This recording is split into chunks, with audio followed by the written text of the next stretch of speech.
You say that God is in everything around us. How come everything around us looks so God-forsaken vile? If he made the world, well, I guess the old man cut corners. If there ever was a corner looking down upon a child, but that ain't love up above. And I figure I've seen enough, not the first nor the last in this town. That ain't peace. Forgiveness in Jesus' world wasn't therapy, it was economics. Releasing someone from a debt meant they got to eat again. They got their dignity back. They got returned to the table. Christianity seems to have turned forgiveness into feelings. You forgive someone in your heart, you both feel better, maybe you reconcile, maybe you don't. But when Jesus said, forgive us our debts, he meant literal debts, financial obligations, the trap that made people lose their land, then their freedom, then their dignity. Forgiveness was table return, restoring people to the place where they eat and belong, regardless of what they owe. Not therapy, liberation. All I've ever seen are people, but they haven't got a clue. The engine core, it burns on temporal attraction, and there's never satisfaction. Sinners and saints, ises and ain'ts, welcome back to Jesus After Christianity. I'm Ben Collins. This is episode 5. Forgiveness as table return. We've been saying all along, this show is an anti-church. It's pro-person. We're creating a working draft at a field guide for practicing the way of Jesus in a world complicated by dysfunctional Christianity. So we're looking for a better understanding of Jesus and a better way to solve our problems. In the first block of episodes, we understood the crisis, Jesus' crisis and ours. We could summarize it like this. We share an authoritarian crisis where economic extraction is increasing the gap between rich and poor and concentrating wealth upward.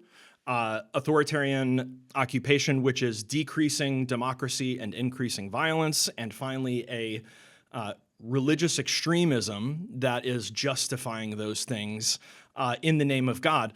We're seeing this in our time. Jesus was facing these things in his time. That was block 1. In block 2, we're going to get into the kingdom vision. What did Jesus actually practice? What did he imagine? What did he invite people into? And is there still some of that invitation for us a couple thousand years later? Joe, my beautiful wife and co-host, here's today's random opening question. What's the most awkward meal you've ever been a part of? I laugh because you're not going to like my answer. Oh, great. I'm sure it's my family, right? No, Okay. not at all. No, your Okay. family's great and one super of your welcoming exes? and kind. It is, Okay, actually. Yeah. Okay. So I would say meeting my ex-husband's family for the first time Okay. at a Thanksgiving meal Okay. was so awkward because they just hate themselves. They hate each other. They Yeah. hate their mother. Yeah. And so it was just like, this really awkward encounter of strangers that are supposed to be family. Yeah. And Pretending at family. Yeah. And that was so weird to me. And you've told me, so there's obviously, you've said family dynamics, but you've also told me that, and I have to imagine at this table, there's power dynamics and there's financial dynamics. Definitely. And then also like just everything being led by success. Okay. Who's the most successful Yeah. and who has the best story to share, for their year of accomplishments. And Okay. it put, he had four siblings, so 5 of them. Yeah. And that's a lot of pressure to put on your kids that you have to produce. By the end of Yeah. the year, you have to come up with something that's impressive for all of our family and friends that are going to get this Christmas letter. And so by Thanksgiving, the tensions are high, and it was just the most uncomfortable thing. Yeah. So the table becomes like your performance evaluation. Yes. Oh yes. my gosh. And being part of that, meeting a group in that setting was very uncomfortable. Yeah, I can't imagine. That's kind of what we're talking about today. Coming to a table, but not a polite one. Tables where the wrong people show up and everything gets uncomfortable. This is where we keep finding Jesus does some of his best work. So Joe, we're on episode 5. We've done 4 episodes. We had a pilot of a listening session live where we covered some of this material. We've talked to our friends. The idea was we came in saying, I come from a lot of this tradition and background. Joe doesn't know the Bible or know the tradition, but she does kind of have this sense of knowing what Jesus is about. In the first 4 episodes in our conversations, what do you feel like you've heard that that you've maybe learned for the first time or was unexpected? What are you kind of hearing out of this first chunk of what we've talked about? I'm honestly glad we're done with the first chunk because I really am, that first chunk was nice to say, look, this is the problem. Yeah. That we're identifying the problem. Yeah. And I think I'm so ready to start learning about Jesus' solution. Yeah. Awesome. Awesome. And so I think we're there, and I'm like really excited to learn more about who this person actually was, what he actually taught us, Yeah. how this can move the world into being a better, more cohesive place for humanity, for everyone. Yeah, totally. So we'll continue to touch back on the problem so that we understand the solution. But yeah, absolutely. We want to, and hopefully if you're with us and you're going to hang with us, hopefully you are seeing what I sort of identified, the crisis that we're in, and you understand now that Jesus was facing a very similar crisis in his time. And this is interesting, some of what you all are saying. We started to get comments and feedback from folks that listen on the first few episodes. We say each time, the show isn't anti-church, it's pro-person. Our friend Kathleen wrote in and she said, yeah, we can let go of the church bashing and in its place, offer a way to be followers without all of the church baggage. And she says this particularly resonates even with older audiences who are turned off to organized religion. So yeah, absolutely. Thank you, Kathleen. Totally agree. When we started having these conversations with my parents who have been going to church their whole lives, they felt the same way too. So thank you. We hear that. We're going to, as best we can, continue to come from that place. We also heard from our good friend Bonnie, who said, you mentioned Don Musser in the first episode. We'd love to hear a little bit more about Don and about the connection to the book that we're looking at. So yeah, Bonnie, you know this, but when I came to Stetson in the early 2000s, I took my Intro to Christianity class, and my professor, Dr. Don Musser, put this book in my hand, or Jesus Before Christianity by Albert Nolan. And it was in the class Intro to Christianity, and it really kind of exploded my understanding. It introduced me to the historical Jesus. So Don Musser, the professor, became one of my mentors. He sat next to me while I delivered my valedictorian address, which was based a ton on what happened to me because of this book, and really kind of what's been happening to me since then. Don was a mentor for years. Later, I would find out he was serving on the board of a little organization that eventually came to support the work that I've been doing. They've recently come to support even the podcast. So huge connections between Don, shout out to the All Saints and the Pilgrim Legacy Fund, and the connection to this book. We're going to hear from Nolan just a little bit more in a bit. But let's name the moment. We're not, like Joe said, we're not going to harp on the crisis, but this is the moment that Jesus was in and that we're in. Most people were drowning in debt. Debt meant you lost your land first, then your freedom, then your dignity. The debt system was designed to concentrate wealth upward, the rich get richer, by extracting it from the poor. If you hear nothing else this episode, hear this. Sinners wasn't a moral category. It was an economic one. If you couldn't pay your debts, you were shut out from worship, you were shut out from the community, you were shut out from the table. So the religious leaders would have said something like, your debt is evidence of God's judgment. Your poverty proves your sin. In the implicit understanding, and I feel like maybe your mom experienced this when she came to the church a couple thousand years later, stay away from holy things until you can pay. Jesus, in the face of this, says, come and eat. He says what? Your debt is forgiven. You belong at this table regardless of what you owe. For people crushed by debt, this is profoundly good news. So our parallel moment. Who is drowning in debt today? Mm-hmm. I mean, in our world, the question is who's not drowning in debt today? Student loan debt. This is hard to say because I can't fit it in my brain. Student loan debt today in our country, $1.7 trillion to learn, to know how to think. Mm-hmm. Medical debt. Yeah. Oh, what a privilege. Right? Medical debt, bankrupting families for getting sick, credit card debt, people borrowing money to buy groceries. This is that same extraction system, wealth concentrating upward, while people lose homes, lose dignity, lose their future. And for a couple thousand years, and this is why we're looking for Jesus after Christianity, for a couple thousand years, Christianity has offered mostly prayers and platitudes, sometimes charity, which leaves the debt system intact, and very, very frequently, and I am going to shout out a real example of this, very rarely actual economic practices that break these cycles. In the face of that, Jesus offers actual forgiveness that meant actual economic liberation, and table fellowship, which is a place where everyone eats regardless of their debt status, regardless of what they owe. What are you hearing, Joe?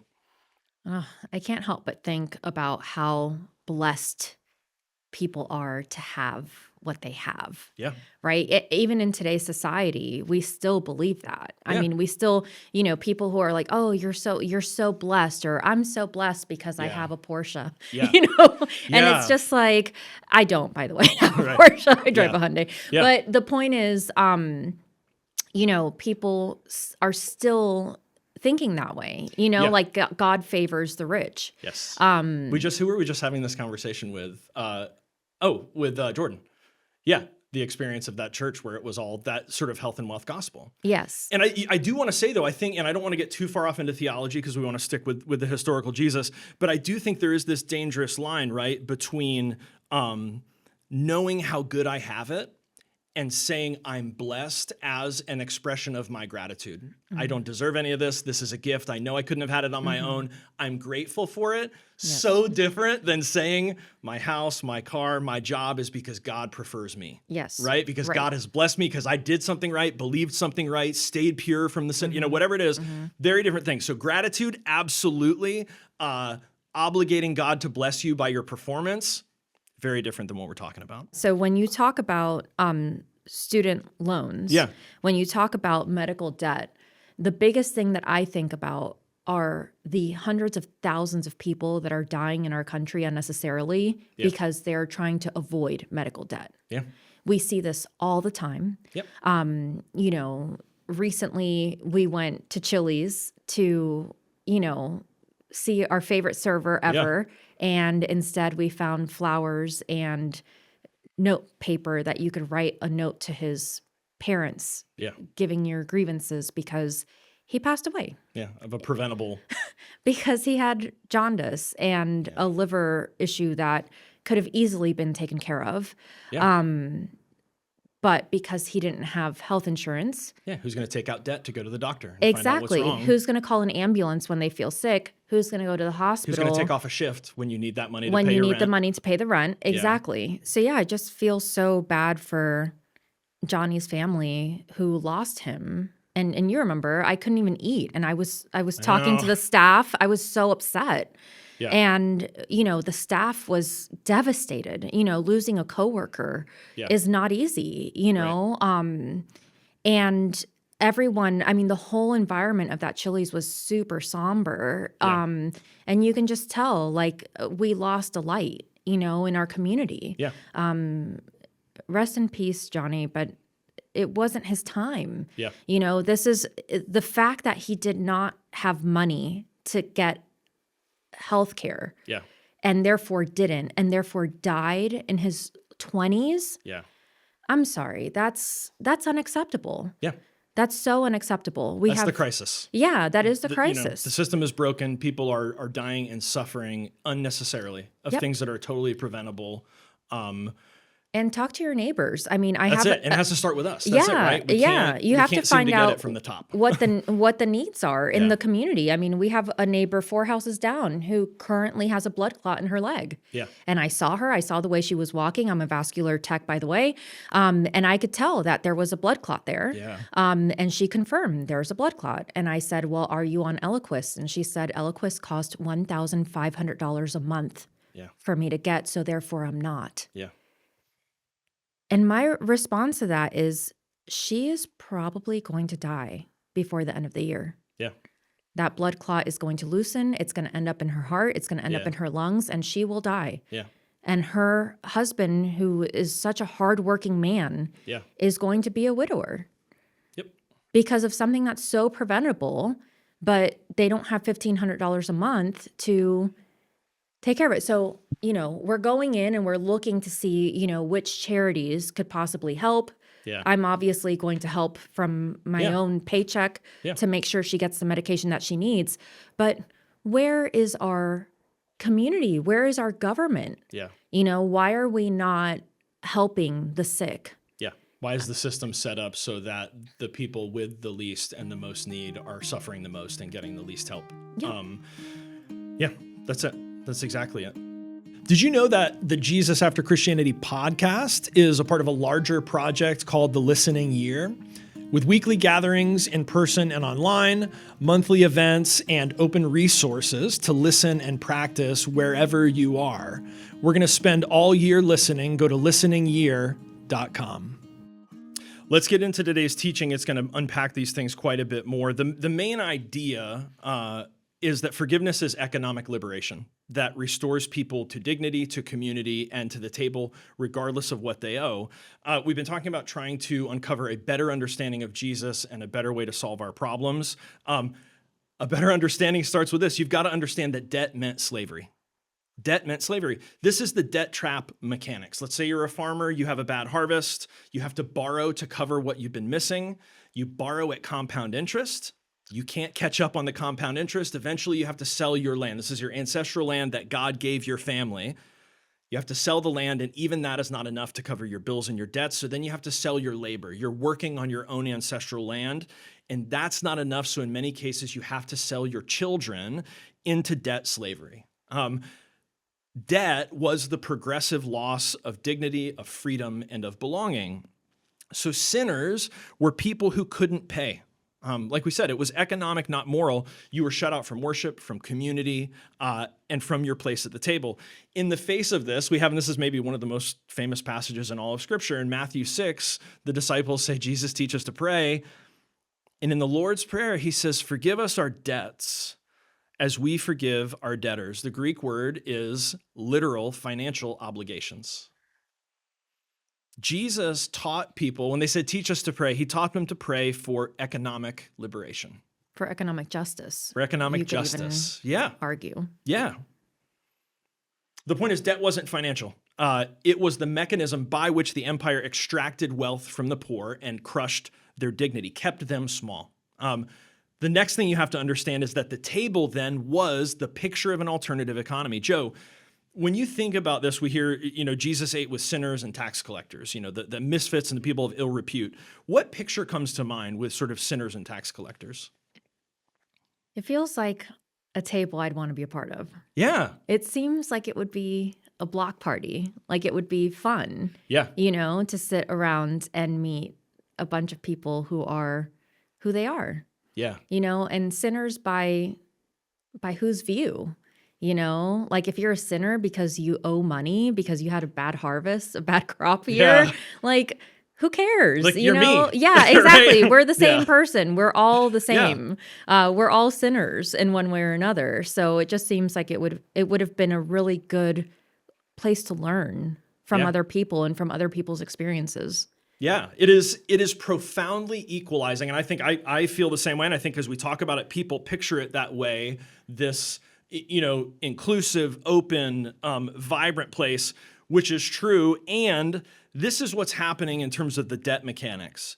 At this table, and this is interesting because when they listed in the Gospels, it's tax collectors and sinners.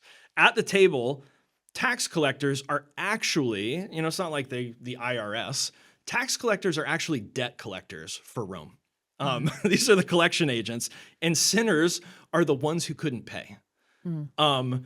And so you've got the person who's, who owes all this money, and then you've got the Shylock who's out there with the baseball cap for their kneecaps, or the baseball bat for their kneecaps.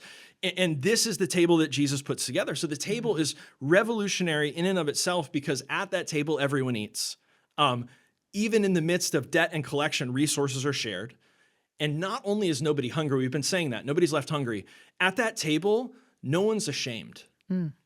Yeah, everyone is a human. Yes. Everyone is humanized. Yeah. And you can actually get past your title and your mask in society and get down to the fact that we're all grieving. Yep. we all miss someone desperately, even if it's a dog. Yeah. Especially if it's a dog, I Yeah. should say. Yeah. But we're all grieving. Yeah. We all have needs. We all have so much in common. Yeah. We all hunger. Yeah. We all poop. Our dreams, our We fears. all, Yeah.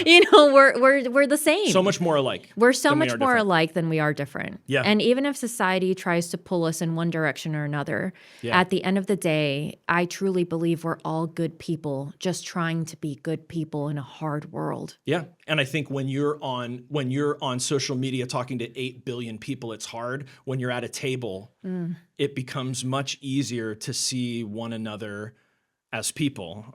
This is Nolan's quote here, the meal as alternative economy. He says, the barrier between rich and poor, righteous and sinner was broken down in practice at Jesus' table.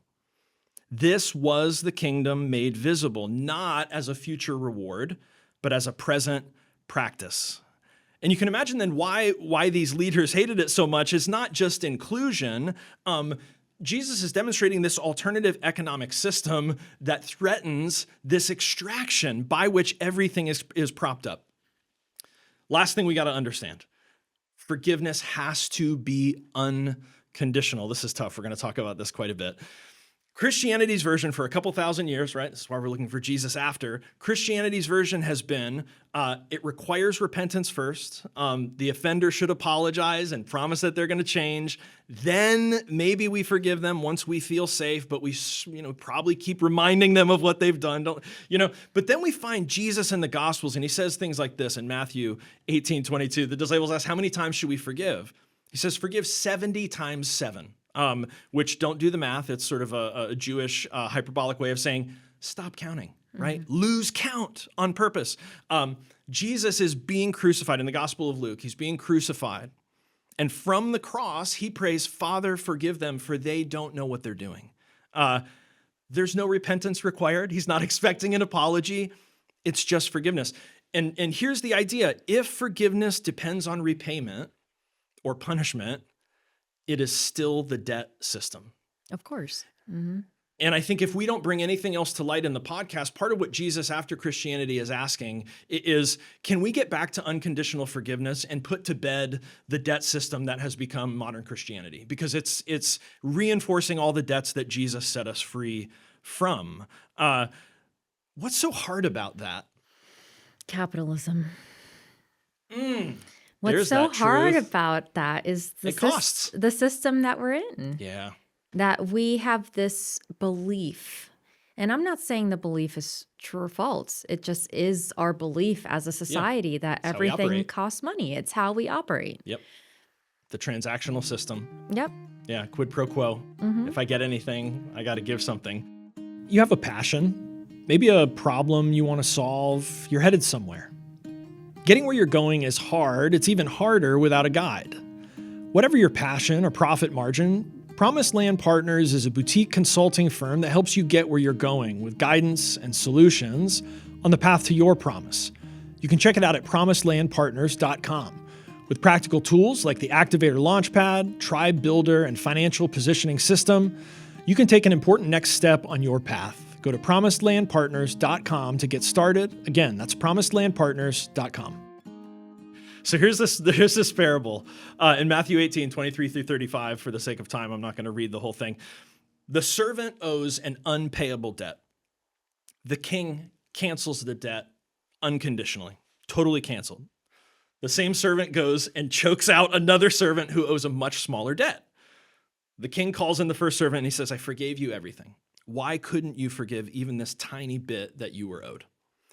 And the point of the parable is, you've been forgiven this infinite debt. Now go and practice forgiveness that breaks that cycle. Shame, extraction, revenge, whatever it is that keeps that pain going, generation to generation, family to family, business to business.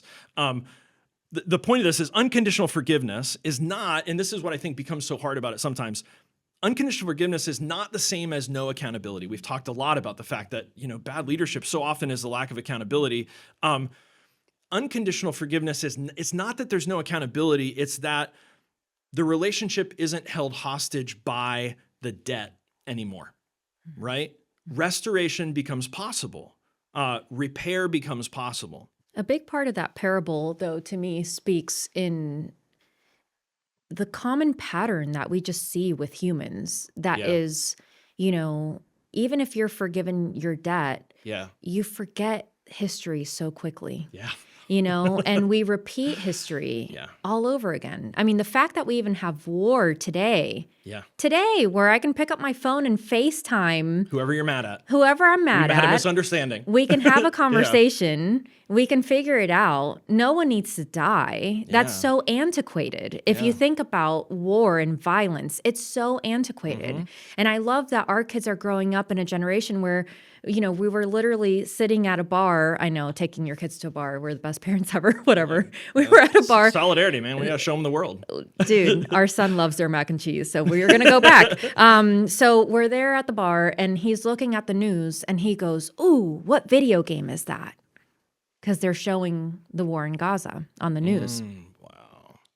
And he wants to know, what is the video game that's Yeah. on the TV? And we have to explain. That's Yeah. the news, That's bro. real. You don't even know what the news is. Yeah, You thank know? God. Yeah, Yeah. I Your know. little brain. But trying to explain to kids what war is makes us look so stupid as adults. How do we even allow this? How do we tell our kids, share? Don't go over there and smack another kid, because you're mad that they took your toy. You know what I mean? Yeah. Learn how to share. Yeah. Figure it out. Figure it out as adults. Talk like adults. What do we always tell June and Huck? Figure it out. Yeah. You guys figure it Have out. a conversation. You see what's guys going talk. on. You can, Yeah, make it You don't need to productive. perform your conflict for us. Yeah, exactly. Have a conversation. That's so Have a much what it is. It's exactly. performative conflict. There's But a lot of money what- to be made. What we see is that people love going back to the old ways. Yeah. We're stuck in these feedback loops. Yeah. And we need to break the chains as a society, as humanity. We have to say, enough with the violence, enough with the endless suffering Yeah. of people, of children, of women, of men, of the elderly. Yeah. I mean, it's just so sad to think of grandma and grandpas losing their homes. Yeah. What are we doing? Yeah. We really need to look at the big picture of what this parable is telling us. It's not just this one guy that gets forgiven his debt and then Right. goes and judges someone else that has debt. It's that we just keep freaking doing this over and over again, and we need to stop. And you don't know this from the Bible, but that's really like one of the almost annoying refrains of the entire Old Testament. This is the Bible that Jesus would have read. It is basically just what you said. It's God saying to the people over and over and over, remember that you were slaves in Egypt and I brought you out. And it's them over and over and over subjugating people. Yeah. And God going, how can you be doing this to people when I brought you out of being the same exact way? And this is Jesus now in his time going, right, God gave us to serve those who are hurting, and you're turning this religion into an instrument of that pain. Into an abomination Yeah. all over again. One of my friends, Pete Rollins, great philosopher and theologian, he explained this to me. I'm going to see if I can explain it.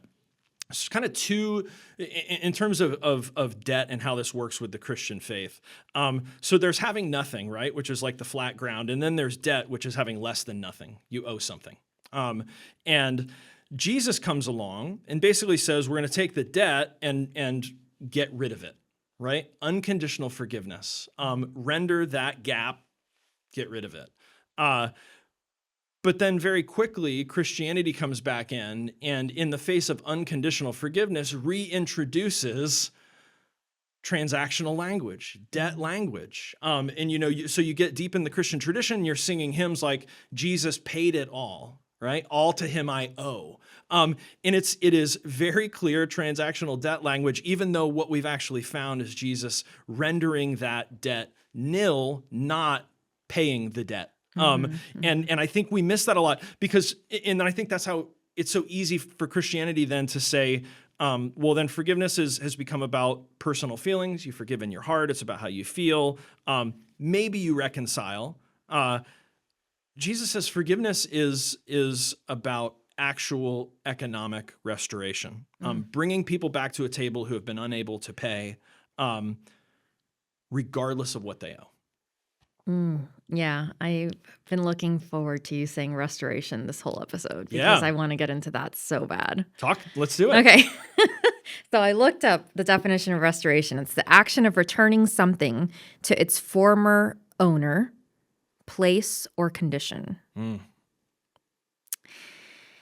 I think restoration is all about letting people belong as they are, not having to assimilate to making you feel comfortable. Yeah.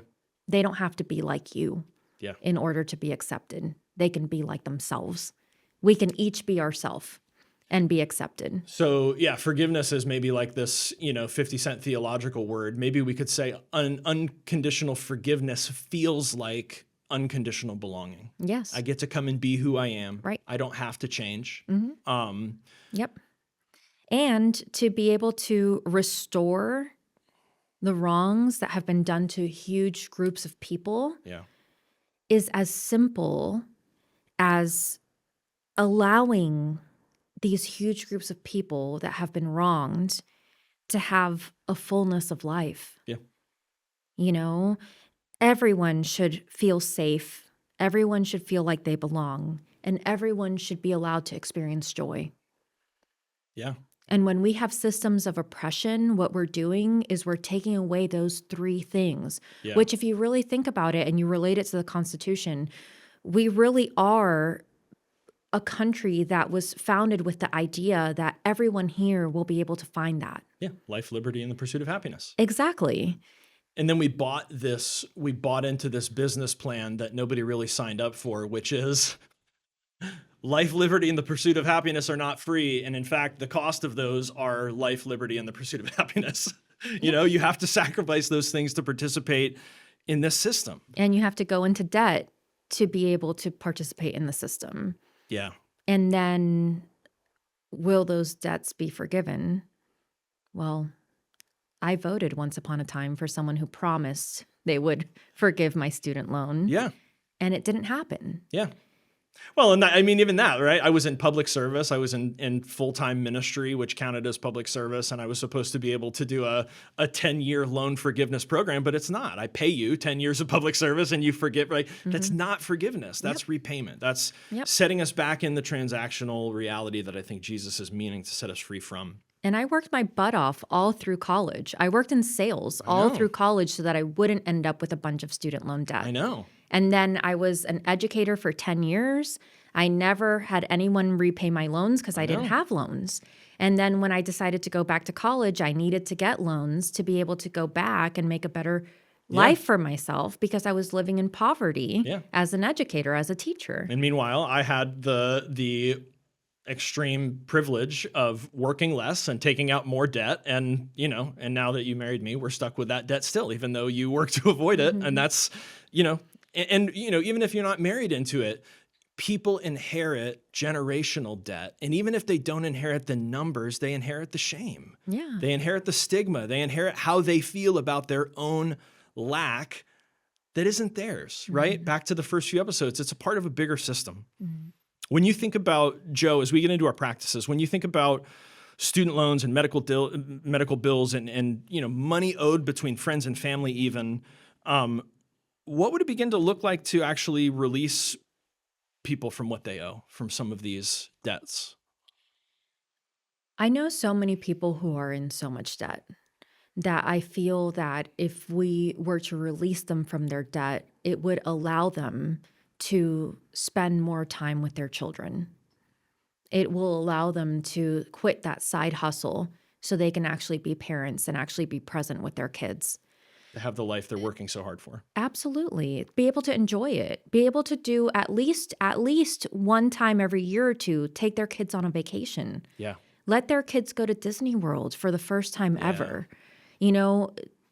Forgiving someone's student loan means that you're turning around and letting them have at least a little bit of joy in their life in between the hustle of working, getting ready to work and working. Right. Yeah.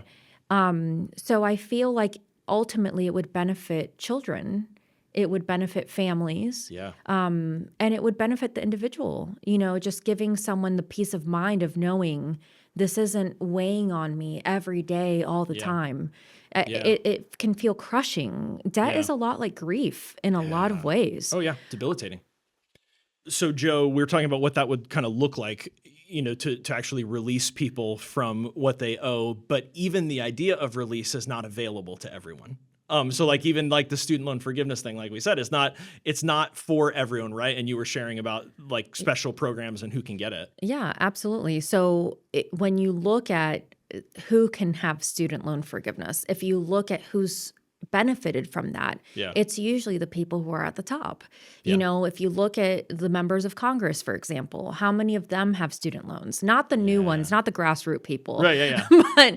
but people like You've been in the system long enough to benefit from it. Yeah, who've had like $100,000 worth of student loans forgiven. Yeah. Who do you think is paying that? Yeah. You know, at the end of the day, you know, our taxpayer money goes to paying a lot of things that don't really trickle down and help the majority of people. Yeah, we're not feeling it. Yeah, it's that Yeah. extraction system. You know, it's benefiting the few and the rest of us are not feeling it. So this is what Jesus is talking about with forgiveness, right? Not feelings, but economic liberation, releasing people from obligations. And like Joe said, that if the release from obligation is allowing somebody to have more time with their family.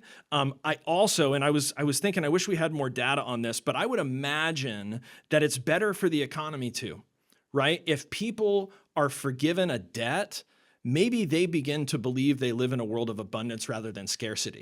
Maybe they engage in economic activity. Maybe they become more generous with the people in their life because they have resources. Absolutely. Maybe they begin to serve and give. So yeah, I mean, I'd love to see the data on that, but yeah, I think, be great. And you're absolutely right. And like with me, I've been, really fortunate to be able to kind of rebuild myself in different career paths along the way.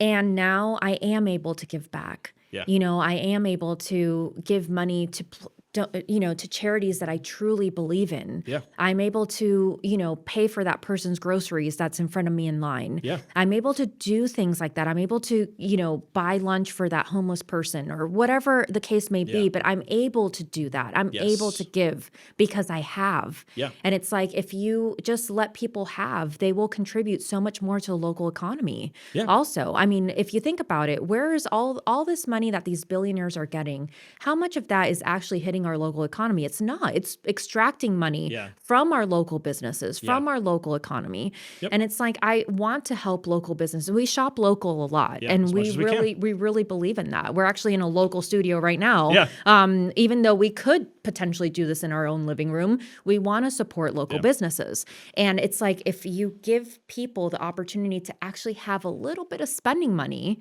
they're going to keep it in their community. Yeah. And we should give people the opportunity to do that so that we can build up our own communities. And I think I totally agree with what you're saying. And I think part of the need for this show and this conversation is also the reality that with you, it's not just that you got to the point economically where you can give back, but that you've chosen not to believe in the lie of capitalism, which says the next step when you make more is to extract more. Is to spend more on myself. To reinvest the money. Yes, reinvest that money Exactly. to make yourself more, which extracts more from others. And you're instead saying, well, no, I'm going to decide to reinvest it in my community. Right. That's not just a function of you being able to do it financially. It's that we need more people who will choose to do that. And that's not the world we live in, but that's the world that Jesus imagines. So let's think about this. I don't think we're gonna land this today, but that's why it's called a practice. So step one of us trying to actually do this: identify someone who owes you a debt. Does somebody owe you money they borrowed? A favor, maybe they never repaid, an obligation that they couldn't fulfill that they should have been able to, something they owe you. Maybe it's not literal. Maybe they owe you an apology, or they were supposed to repay you for something, or there should be restitution for something that happened. Can you cancel it completely, unconditionally? Now, a couple caveats. This is not, I forgive you, but remember you still owe me. This is not, I forgive you, but promise once you do have the money, you'll pay me back eventually. Release. Yeah, there's strings attached. no buts. There is no, exactly. Stop with the buts. I may never see you again and everything will be fine, right? Make it clear the person owes you nothing. Right? So awesome if you can do it. Awesome if you can do it with them face to face. If you can do it directly, and especially if you can do it publicly, if you can say to someone, you don't owe me this anymore. Release them from the shame of it. Even say, you may have felt bad about this and I may not have, and I may have let you feel bad about it. I want you to know you don't need to feel bad about it anymore. Equal standing, right? Can we have a coffee together? Right? And I'll buy you coffee, you buy me, let's have a coffee together. And this is something I haven't even shared this with Joe, but there was somebody that I lent some money to last year. And as I was preparing for this over the last few weeks, I was like, you know what, I really need to do this. So, forgave that person, very cool. But it's still me in a position of money, helping somebody without money and forgiving it. And so I'm like, I really need to go have coffee with this person and make it a face-to-face. Joe, for people who are listening, what can be scary about releasing someone from a debt unconditionally? I think people are so afraid of being taken advantage of. We've been brainwashed with this idea that, you're letting someone take advantage of you. Oh, someone's taking advantage of your generosity. Like, you shouldn't be kind. Yeah. And I think our reminder and the message of Jesus is that kindness does matter. Yeah. It really does. And this is like a theme that I'm gonna come back to all the time because I feel like people forget. Yeah. Kindness matters. And when you give to someone else, the joy that you get from giving is so much bigger than anything you could possibly give them. Yep. Yeah. I think if you can bless one person with kindness, do it. Yeah. Being charitable is important too. Yeah. It's like all of it. It's not just like doing one thing. It's not just going to church on Sunday and then being, cool to be an a-hole the rest of the week. Yeah. Like, it's not like that. It's like, it's just the way of life. It's just be kind to everyone. Yeah. And not expect anything in return. And I think that's a big part of forgiveness too, is just like not even having that expectation in the first place. How unconditional it is. It's just unconditional from the beginning. And like you said, I think that's so dead on. I think that's, so often why people find it difficult is because we are, and again, let's stop thinking about good and bad people. We're all in the system we're in. We're trained by the system we're trained by, and we are trained from when we're little kids, and our kids are just like this, to track fairness. Yes. But and they owe me, and they got, and he said, and right, Jesus goes, lose count. Yeah, right? stop Lose being count. transactional. I know. We live in a very transactional society. So it's natural that our brains go there. Like, okay, if I do this for you, it's because you're gonna do, and it's not. Yeah. You just stop it right there. We're Just trying to set stop my right mom there. free from it because she I was know. that, and not in a bad way, but in the sense of like a really like the classical social obligation. Like, oh, they did something nice, and like I've gotta, from a good place, but still the obligation is so real and so felt. And I think unconditional forgiveness breaks the cycle. Either of shame if it's already gotten to that, or even just obligation. If it's that sense of I'm never done. If somebody's good to me, like it creates this debt. No, just let it be good and be good in return. Just let it be good. And a big part of that is learning to receive. Yeah. Not just learning to give. And I think that's something that I really struggle with because I'm such a giver and I want to give everyone presents at Christmas time, but I don't want any gifts at Christmas time. Yeah. It's so awkward for me to have to open gifts and I'm like, great. I don't, I don't want things, and people don't get that and they still give me things and I'm like, I don't really want things. And what a blessing, to be able to be in that place where I just want to give and give and give. Yeah. But I feel like it's really important to learn to receive so that you can stop thinking of things as transactional. Yeah. Where you can just receive and just let it be and not feel bad about it. I feel like, we have a negative feeling towards kindness. We bring in a negative feeling. All of that is made up. Yeah. It's all happening it's all in our stories head. we're telling ourselves. It's that narrative that we're fed from the beginning that everything has a cost. Yeah. That everything is transactional. That's not true. No. Everything is not transactional. Yeah. I have the ability. This planet is free. We have all the resources on this planet that we need.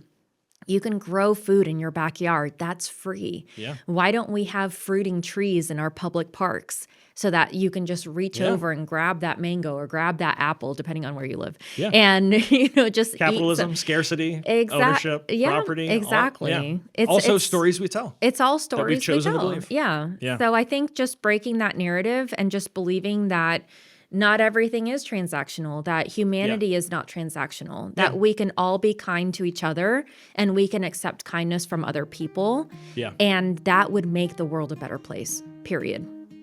The more powerful Christianity gets, the less it feels like Jesus. Cultural Christianity seems stronger than ever, financially, politically, vocally, but somehow clearly further from the life and teachings of Jesus than when it started. People are noticing this, so they're less comfortable staying in church or they're just not going. We're here looking for the way of Jesus. We're looking for a way out of this toxic Christianity. We're looking for Jesus after Christianity, and I'm really glad you're here. I love it. Yeah, Jesus after Christianity moves us from scarcity and transaction to abundance and grace. Sure.